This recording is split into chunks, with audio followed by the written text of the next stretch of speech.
बिस्मिल्लाहिर्रहमानिर्रहीम। अस्सलाम वालेकुम, खुश आमदीद टू माई अनदर रेसिपी। कैसे हैं आप सब? उम्मीद है कि आप अपने घरों में खैर खैर से होंगे, ठीक ठाक होंगे, फ़ाइन शाइन होंगे। तो अल्लाह ताला आप सबको अपने घरों में खुश आबाद रखे और हम सब की तमाम परेशानियों को दूर फरमाए, आमीन सुम्मा आमीन। तो मैं आज बना रही हूँ खीर। तो मैंने सोचा क्यों ना मैं आपके साथ इसकी रेसिपी शेयर करूँ। तो सबसे पहले मैंने लिए है 3 किलो मिल्क। तो मैंने इसको बॉईल कर लिया और बॉईल करने के बाद मैंने इसमें 4 से 5 मैंने इलायची को, छोटी इलायची मैंने इसको कूट लिया और मैंने इसमें ऐड कर दी है और उसको मैं पकाऊंगी। तो बस खीर में होता है कि थोड़ा टाइम लगता है और मेहनत ज़्यादा होती है। तो बस ये कि आपको कंटिन्यूसली में खड़े रहना पड़ता है।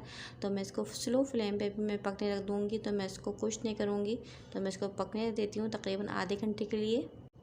तो यहाँ पर मैंने राइस ले लिए और मैंने चावल मैंने लिए, बासमती राइस लिए। चाहे तो आप छोटा चावल जो भी आपके घर में रेगुलर यूज़ होता है तो आप रख ले लें। तो इसका हिसाब किताब 1 किलो के हिसाब से 1 मुट्ठी। तो मैंने 3 किलो मिल्क लिया, तो मैंने 3 किलो मिल्क में मैंने 3 मुट्ठी मैंने चावल लिए हैं। तो मैंने इसको डिप कर दिया था और इसको मैंने अच्छी तरीके से मैंने ग्राइंड कर लिया है। तो अब मैं इसमें मिल्क में मैं मिक्स कर रही हूँ और ये चावल के हिसाब बिल्कुल परफेक्ट है। अगर आप ज़्यादा चावल डालेंगे खीर में तो खीर नहीं रहेगी।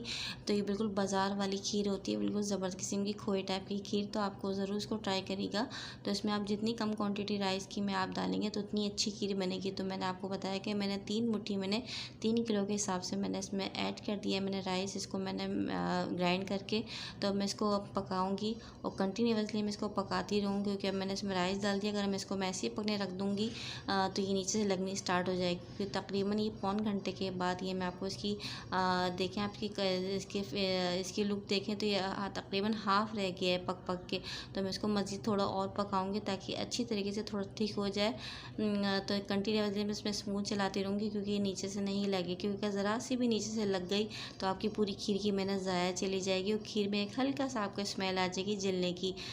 तो बस ये कि खीर में थोड़ी मेहनत होती है। इस तरह की खीर हलवे काफ़ी मेहनत वाली चीज़ होती है, लेकिन बहुत मज़े की खीर बनती है। इस तरह से आप मेहनत करते हैं तो फिर मेहनत का रिज़ल्ट भी आता है। तो मैं इसमें कंटिन्यूसली में इसमें स्पून चला रही हूँ, मैं इसको पकाती रहूँगी। तकरीबन मैं आधे घंटे इसको मज़ीद और पकाऊंगी ताकि और ज़्यादा थिक हो जाए ये। तो मैंने यहाँ इसमें चीनी ऐड कर दी है। चीनी मैंने इसमें 1.5 पाव मैंने इसमें ऐड की है। 1 किलो के हिसाब से आधा पाव, तो 3 किलो मिल्क के तो 1.5 पाव चीनी होगी। तो मैंने चीनी इसमें ऐड कर दी है और इसमें मैंने 1 टीस्पून मैंने इसमें ऐड किया है केवड़ा ऐसा।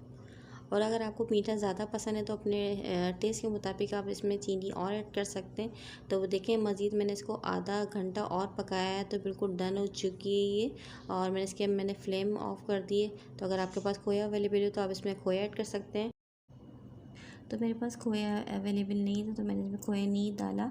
अगर आप चाहें तो इसमें कलाकंद भी डाल सकते हैं, तो उससे भी खोए का टेस्ट आ जाता है। तो बस मेरे पास दोनों ही नहीं था तो मैंने बस सिंपल खीर ही बनाई है।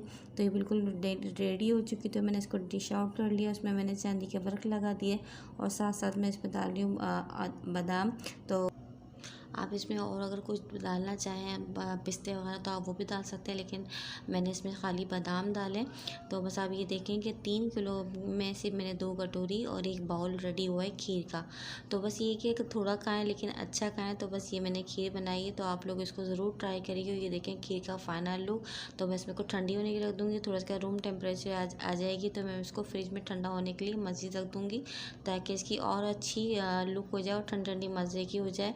तो बस ये है मेरी आज की रेसिपी। तो अगर आप लोगों को मेरी रेसिपी अच्छी लगे तो मेरे चैनल को लाइक कीजिए, शेयर कीजिए और मेरे चैनल को ज़रूर सब्सक्राइब कीजिए। अपना बहुत सारा ख्याल रखिए। इंशाल्लाह मिलते हैं नेक्स्ट ब्लॉग में। जब तक के लिए अल्लाह हाफिज़ की अच्छी रेसिपी के साथ।